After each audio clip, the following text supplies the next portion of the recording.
สวัสดีพี่น้องมาวันนี้เรามากินข้าวนำกันเนาะกินข้าวกับแกงหน่อไม้ส้มใส่เครื่องในไก่เนาะเป็นห้วยไข่ใหญ่ๆเลยเป็นหน่วยเลยนะซื้อในตลาดทั้งเสาร์นี่เนาะแล้วก็มีตับมีไตนำเนาะเพิ่นป่นให้คิดอยากพี่น้องบ่ได้กินหลายปีแล้วเนาะแกงหน่อไม้ส้มกำลังแกงเนี่ยแกงเองเนาะเฮามีวิธีแกงอยู่เนาะเอาไปเบิ่งเนาะ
มากินข้าวเหนียวคือเก่าพี่น้อง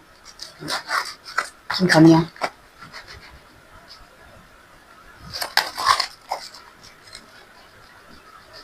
มาแซ่บๆนำกันพี่น้อง คืออยากกินไข่มัน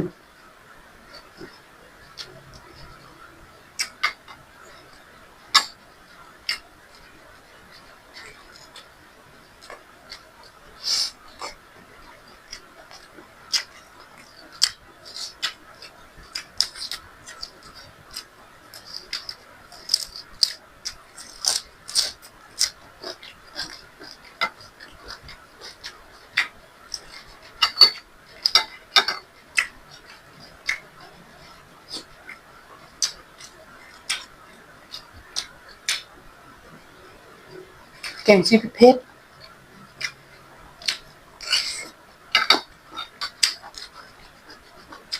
กลายเป็นหน่วยมาก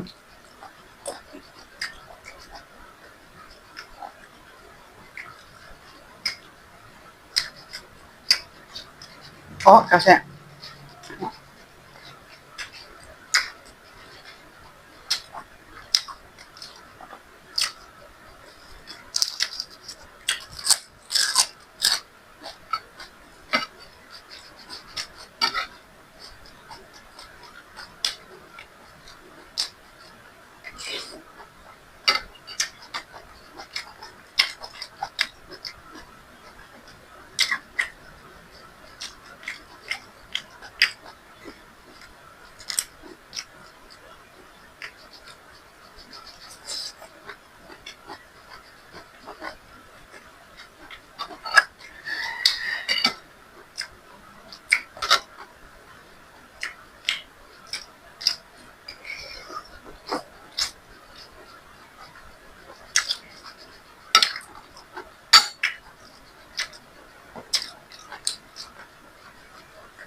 น้องไม่สมแม่เพิ่นฝากมาให้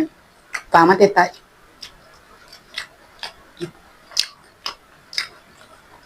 โดนๆได้กินปีหนึงก็บ่กินเทื่อนึง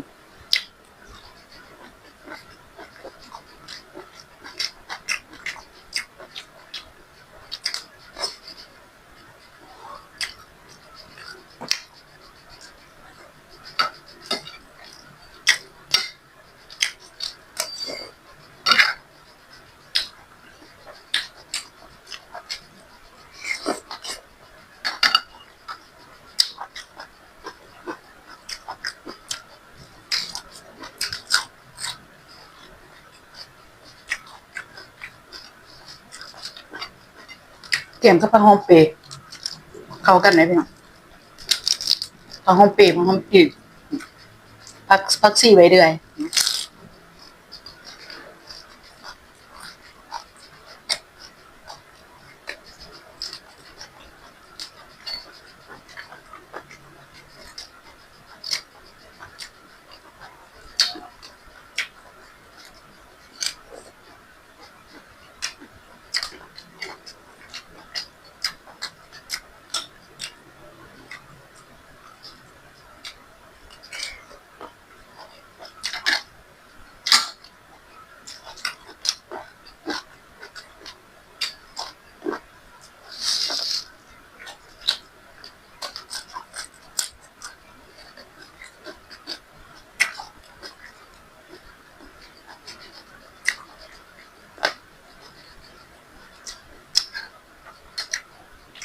กินหยังคันกินบ่เผ็ดคือบ่แซ่บ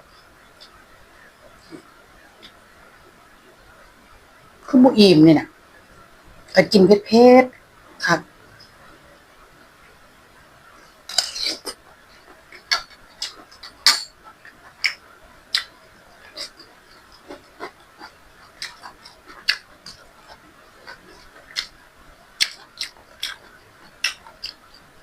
ห้อยไข่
อยู่ผู้เดียวกินผู้เดียว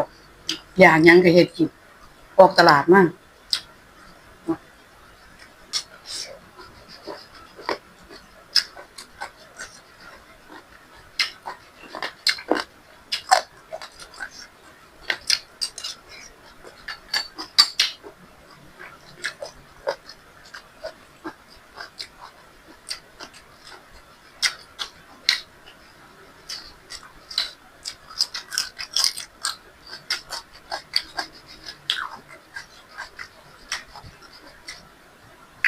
ใส่ผักอีตูน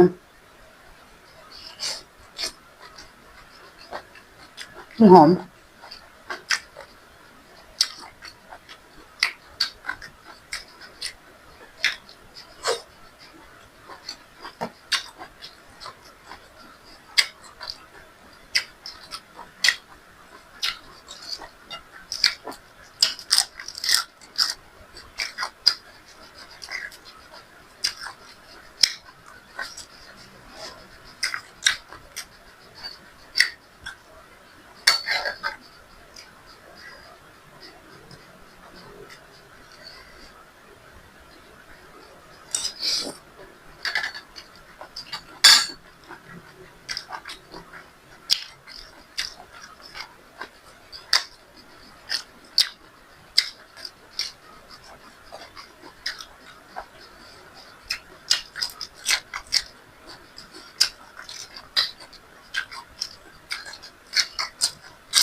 ถ้าอยากกินหยังก็แซ่บ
ดอกใหญ่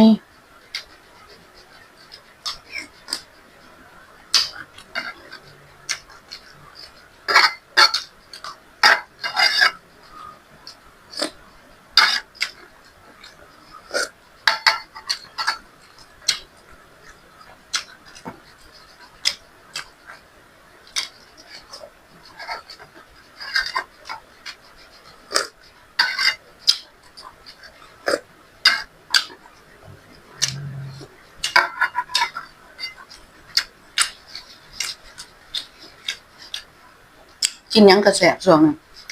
กินได้นอนได้เนาะกินอาหารที่เน้นประโยชน์สุขภาพสิได้แข็งแรงเนาะแซ่บคือเก่าพี่น้อง